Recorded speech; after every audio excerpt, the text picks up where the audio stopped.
जय श्री कृष्णा, राधे राधे, हर हर महादेव। आप सभी का बहुत बहुत स्वागत है आपके अपने चैनल भक्ति सागर में। चातुर्मास महात्म्य में कथा अध्याय 31। देवर्षि यज्ञ विध्वंस की सूचना देने वाले त्रिविध उत्पात प्रकट होने लगे। दक्ष की बाईं आंख, बाईं भुजा और बाईं जांघ फड़कने लगी। तात वाम अंगों का वह फड़कना सर्वथा अशुभ सूचक था और नाना प्रकार के कष्ट मिलने की सूचना दे रहा था। उस समय दक्ष की यज्ञशाला में धरती डोलने लगी। दक्ष को दोपहर के समय दिन में ही अद्भुत तारे दिखने लगे। दिशाएं मलिन हो गई। सूर्यमंडल चितकबरा दिखने लगा। उस पर हजारों घेरे पड़ गए, जिससे वह भयंकर जान पड़ता था।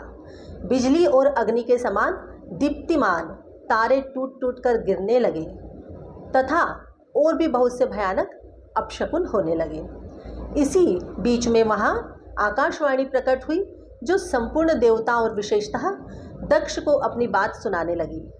आकाशवाणी बोली, ओ दक्ष, आज तेरे जन्म को धिक्कार है।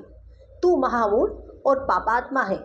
भगवान हर की ओर से आज तुझे महान दुख प्राप्त होगा, जो किसी तरह टल नहीं सकता। अब यहाँ तेरा हाहाकार भी नहीं सुनाई देगा। जो मूढ़ देवता आदि तेरे यज्ञ में स्थित हैं, उनको भी महान दुख होगा, इसमें संशय नहीं है। ब्रह्मा जी कहते हैं, मुने, आकाशवाणी की यह बात सुनकर और पूर्वोक्त अशुभ सूचना लक्षणों को देखकर दक्ष तथा दूसरे देवता आदि को भी अत्यंत भय प्राप्त हुआ। उस समय दक्ष मन ही मन अत्यंत व्याकुल हो कांपने लगे और अपने प्रभु लक्ष्मीपति भगवान विष्णु की शरण में गए। वे भय से अधीर हो बेसुध हो रहे थे। उन्होंने स्वजन वत्सल देवादिदेव भगवान विष्णु को प्रणाम किया और उनकी स्तुति करके कहा, दक्ष के यज्ञ की रक्षा के लिए भगवान विष्णु से प्रार्थना। भगवान का शिवद्रोह जनित संकट को टालने में अपनी असमर्थता बताते हुए दक्ष को समझाना तथा सेना सहित वीरभद्र का आगमन। दक्ष बोले, देव देव हरे, विष्णु दीनबंधु कृपा निधे, आपको मेरी और मेरे यज्ञ की रक्षा करनी चाहिए। प्रभु, आप ही यज्ञ के रक्षक हैं। यज्ञ ही आपका कर्म है और आप यज्ञ स्वरूप हैं। आपको ऐसी कृपा करनी चाहिए जिससे यज्ञ का विनाश ना हो। ब्रह्मा जी कहते हैं, मुनीश्वर, इस तरह अनेक प्रकार से सादर प्रार्थना करके दक्ष भगवान श्री हरि के चरणों में गिर पड़े। उनका चित्त भय से व्याकुल हो रहा था। तब जिनके मन में घबराहट आ गई थी, उन प्रजापति दक्ष को उठाकर उनकी पूर्वोक्त बात सुनकर भगवान विष्णु ने देवादिदेव शिव का स्मरण किया। अपने प्रभु एवं महान ऐश्वर्य से युक्त परमेश्वर शिव का स्मरण करके शिव तत्व के ज्ञाता श्री हरि दक्ष को समझाते हुए बोले। श्री हरि ने कहा, मैं तुम्हें तत्व की बात बता रहा हूँ, तुम मेरी बात ध्यान देकर सुनो। मेरा यह वचन तुम्हारे लिए सर्वथा हितकर तथा महामंत्र के समान सुखदायक होगा। दक्ष, तुम्हें तत्व का ज्ञान नहीं है, इसलिए तुमने सबके अधिपति परमात्मा शंकर की अवहेलना की है। ईश्वर की अवहेलना से सारा कार्य सर्वथा निष्फल हो जाता है। केवल इतना ही नहीं, पग पग पर विपत्ति भी आती है। जहाँ अपूज्य पुरुषों की पूजा होती है और पूजनीय पुरुष की पूजा नहीं की जाती, वहाँ दरिद्रता, मृत्यु तथा भय से 3 संकट अवश्य प्राप्त होंगे।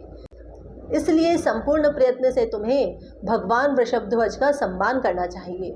महेश्वर का अपमान करने से ही तुम्हारे ऊपर महान भय उपस्थित हुआ है। हम सब लोग प्रभु होते हुए भी आज तुम्हारी दुर्नीति के कारण जो संकट आया है, उसे टालने में समर्थ नहीं है। यह मैं तुमसे सच्ची बात कहता हूँ।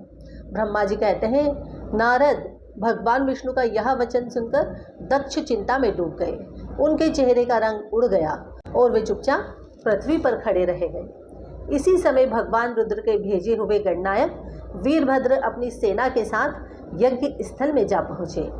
वे सबके सब बड़े शूरवीर, निर्भय तथा रुद्र के समान ही पराक्रमी थे। भगवान शंकर की आज्ञा से आए हुए उन गुणों की गणना असंभव थी। वे वीर शिरोमणि रुद्र सैनिक जोर जोर से सिहिनाद करने लगे। उनके उस महानाद से तीनों लोक गूंज उठे। आकाश धूल से ढक गया और दिशाएं अंधकार से आवृत हो गई।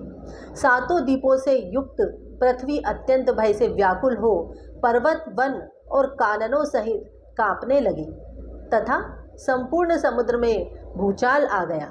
इस प्रकार समस्त लोगों का विनाश करने में समर्थ उस विशाल सेना को देखकर समस्त देवता आदि चकित हो गए। सेना के उद्योग को देखकर दक्ष के मुंह से खून निकल आया।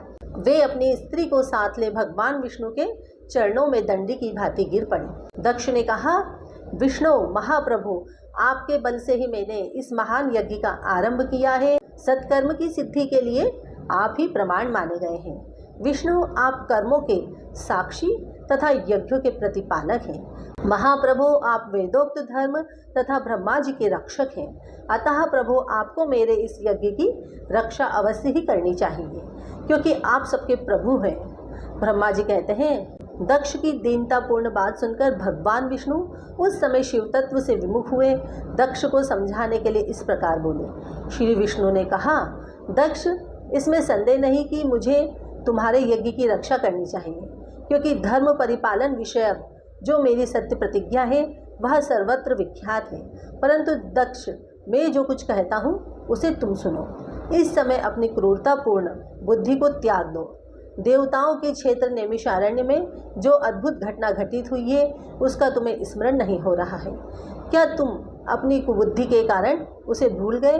यहाँ कौन भगवान रुद्र के कोप से तुम्हारी रक्षा करने में समर्थ है? दक्ष, तुम्हारी रक्षा किसको अभिमत नहीं है, परंतु जो तुम्हारी रक्षा करने को उद्धत होता है वह अपनी दुर्बुद्धि का ही परिचय देता है। दुर्मते, क्या कर्म है और क्या अकर्म, इसे तुम नहीं समझ पा रहे हो। केवल कर्म ही कभी कुछ करने में समर्थ नहीं हो सकता। जिसके सहयोग से कर्म में कुछ करने की सामर्थ्य आती है उसी को तुम स्वकर्म समझो। भगवान शिव के बिना दूसरे कोई कर्म में कल्याण करने की शक्ति देने वाला नहीं है। जो शांत ही ईश्वर में मन लगाकर उनकी भक्ति पूर्वक कार्य करता है उसी को भगवान शिव तत्काल अपने कर्म का फल देते हैं। जो मनुष्य केवल ज्ञान का सहारा ले अनिश्वरवादी हो जाते हैं या ईश्वर को नहीं मानते हैं, वे सतकोटि कल्पों तक नरक में ही पड़े रहते हैं। फिर वे कर्म पाश में बंधे हुए जीव प्रत्येक जन्म में नरकों की यातना भोगते हैं, क्योंकि वे केवल सकाम कर्म के ही स्वरूप का आश्रय लेने वाले होते हैं।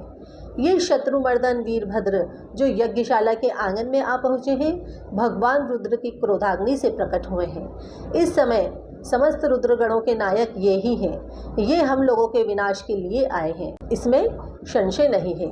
कोई भी कार्य क्यों न हो, वस्तुतः इनके लिए कुछ भी अशक्य है ही नहीं। ये महान सामर्थ्यशाली वीरभद्र सब देवताओं को अवश्य जलाकर ही शांत होंगे, इसमें संशय नहीं जान पड़ता। मैं भ्रम से महादेव जी की शपथ का उल्लंघन करके जो यहाँ ठहरा रहा, उसके कारण तुम्हारे साथ मुझे भी इस कष्ट का सामना करना पड़ेगा। भगवान विष्णु इस प्रकार कह ही रहे थे कि वीरभद्र के साथ शिवगणों की सेना का समुद्र उमड़ आया।